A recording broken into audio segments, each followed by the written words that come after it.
اليوم يئس الذين كفروا من دينكم فلا تخشوهم واخشون اليوم أكملت لكم دينكم وأتممت عليكم نعمتي ورضيت لكم الإسلام دينا.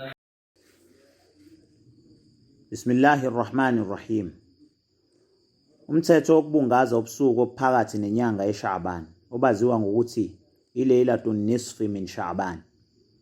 Lamazwi ahunyushwe afinqwa ekhishwa emazwini kaSheikh Abdul Aziz bin Abdullah ibn Baz, umusa ka-Allah ube kuye.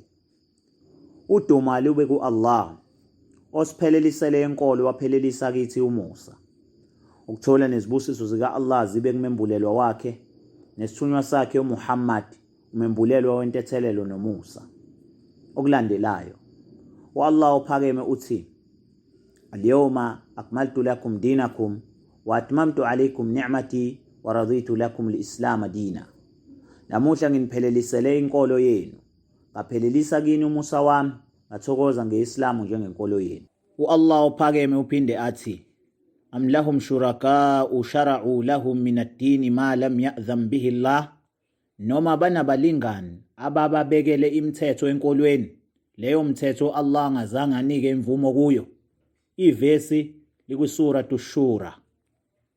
Kanti kusahihain ihadithi ibikwe Aisha wa Allah athokoze ngaye ukuthi umembulelwa okuthula kube kuye wathi, Man ahdatha fi amrina hadha ma laysa minhu fahuwa radd. Loyo letha into entsha kumgomo wethu engasiwe eyakhona iyoba echithiwe engamukelekiwe.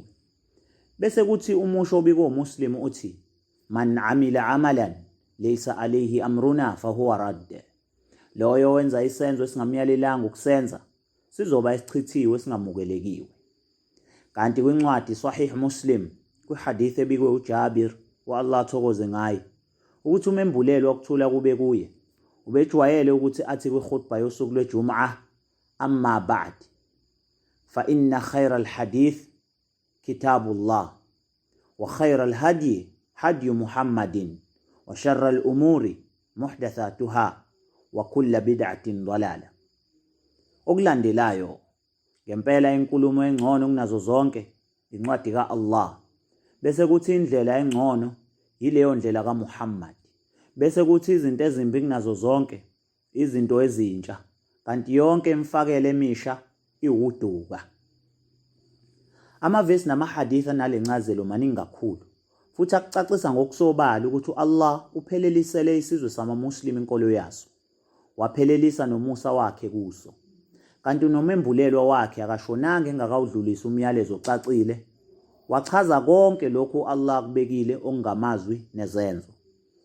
Futhi umembulelwa wakucacisa ukuthi konke okulethwa abantu emva kwakhe bakuhlanganise neIslam, okuyizisho noma izenzo, kuyibid'a, umfakela ongamukelekiwe kuloyo okulethayo, noma ngabe uhloso okuhle. Futhi-ke abalandeli besithunywa amaswahaba babeyazi kahle leyo nto, kanjalo nezazi ama-ulama ngokunjalo abeyazi leyo nto emva kwabalandeli, ayigxeka imfakela, axwayisa ngayo, njengoba wonke wabhala izincwadi zokuqhakambisa isunna nokugxeka imfakela wakubalula lokhu, njengo-Ibn Waddah noTurtushi no-Abu Shama nabanye. Kwimfakela-ke leyo abanye abantu abayilethile kwinkolo ye-Islam, umfakela wokubungaza ubusuku obuphakathi nenyanga yeSha'ban, Leilatun Nisfi min Sha'ban, nokukhetha usuku lwakhona ngokuthi balizilele, kube kungekho ubufakazi okungabanjelelwa kubo. Okukhona nje mayelana nezinselelo zalokhu amahadithi antekenteke, dhaif, engavumelekile ukubambelela kuwo. Bese kuthi mayelana nezinselelo zokwenza umthandazo kulobusuku, imbiko yakhona yonke yileyo abazisungulele yona, mawdu', njengoba lokhu kuchazwe izazi eziningi. Kanti-ke sizoletha maduze ezinye zezinkulumo zazo Allah mayivumile. Kanti futhi kunembiko eqhamuka kwabanye balabo sebadlula kuzazi zaseSham nabanye. Kodwa lokho izazi eziningi ezikukho ukuthi ukubungaza lobusuku kuwumfakela, bid'a, nokuthi amahadith abikiwe mayelana nakho antekenteke, dhaif. bese amanye yilawo abazisungulele wona mawdu'. Omunye walaba bakucacisile lokhu usolwazi uHafidh ibn Rajab kwincwadi yakhe iLataiful Ma'arif nezinye izincwadi. Kanti-ke amahadith antekenteke asetshenziswa kwizenzo zokukhonza kuphela lezo ezinomsuka onobufakazi obulungile. Kanti-ke ukubungaza ubusuku obuphakathi nenyanga yeSha'ban iLailatul Nisfi min Sha'ban akunamsuka nhlobo olungele ukuthi kungasetshenziswa kukho amahadithi antekenteke. Loyo oke wawubalula lo mgomo u-Imam Abul Abbas Sheikhul Islam Ibn Taymiyyah umusa ka-Allah ube kuye. Kanti-ke ngizodlulisela kuwe mfundi lokho kushiwo inzululwazi kule nkiyankiya kuze lokhu kukucacele bha. Izazi zonke ziyavumelana ngokuthi okuphoqelekile ukubuyisela lezo zimpikiswano abantu abaphikisana ngazo encwadini ka-Allah nakwisuna esithunywa sika-Allah ukuthula kube kuso. Lokho-ke u-Allah nesithunywa sakhe abayokugunyaza noma kugunyazwe oyedwa kubo kuba umthetho ophoqelekile ukulandelwa. Bese lokho okuphikisayo kumele kutshingwe le kude. Bese kuthi lokho abangakugunyazanga kulezo zenzo zokukhonza kuba umfakela bid'ah ongavumelekile ukuyenza. Asiyiphathi-ke yokubizela kukho nokukuqhambisa. Njengoba Allah ethi kwiSuratul Nisa, Ya ayyuhalladhina amanu ati'u Allah wa ati'u ar-rasul wa ulil amri minkum.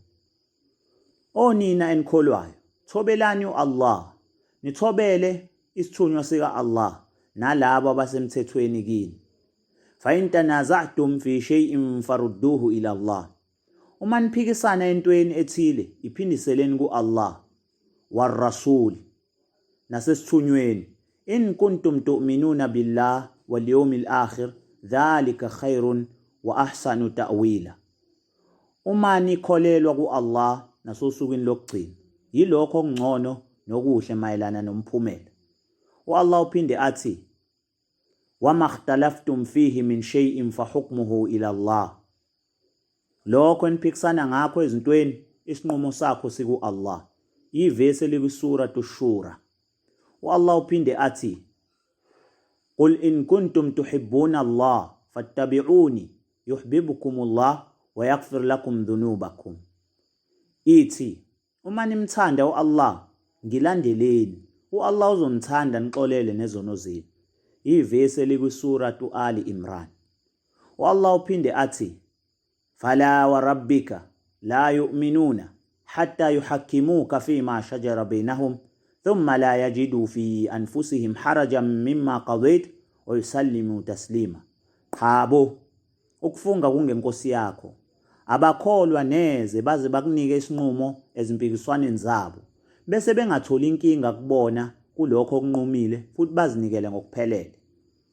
Maningi-ke amavesi eza nale ncazelo, kanti ayinkomba-mbhalo etshengisa ukuphoqeleka kokuphindisela izimpikiswane kwincwadi ka-Allah nesunna yesithunywa sika-Allah, nokuphoqeleka kokuthokoza ngesinqumo sika-Allah nesithunywa sakhe, nokuthi lokhu kugunyazwa ukholo, futhi kungcono ezidalweni kulomhlaba nakwelizayo, futhi kuhle kwincwazelo okusho imphumela.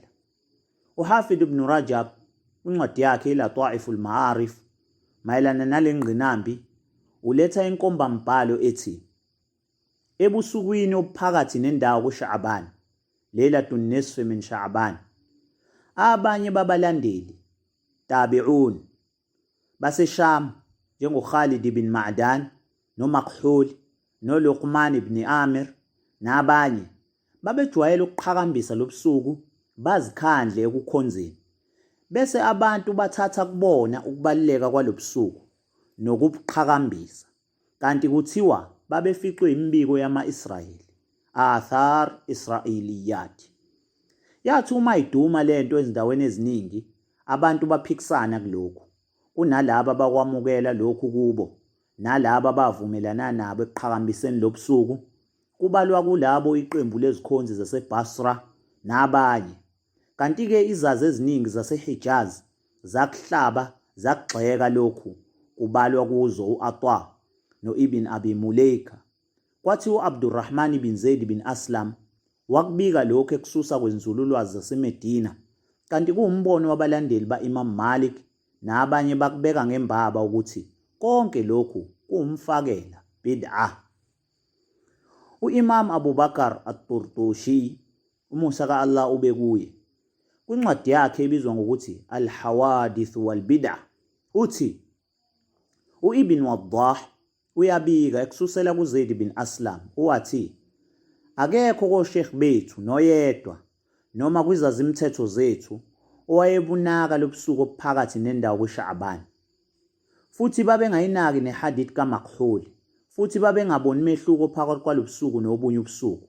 Kwathiwa ku-Ibn Abi Mulaika, uZiyad an-Numeri uthi umvuzo otholwa kulobusuku obuphakathi nendawo kuSha'ban kufana nomvuzo otholwa ngeLeilatul Qadr, ubusuku bamandla. Wathi u-Ibn Abi Mulaika uma ezwa lokhu, ukube ngimzwile isho leyo nto ngiphethe induku bengizombhaxabula ngayo, kanti uZiyad lo kuthi wayengumxoxi wezindaba nje. Wa sallallahu ala Muhammadin wa ala alihi wa sallam.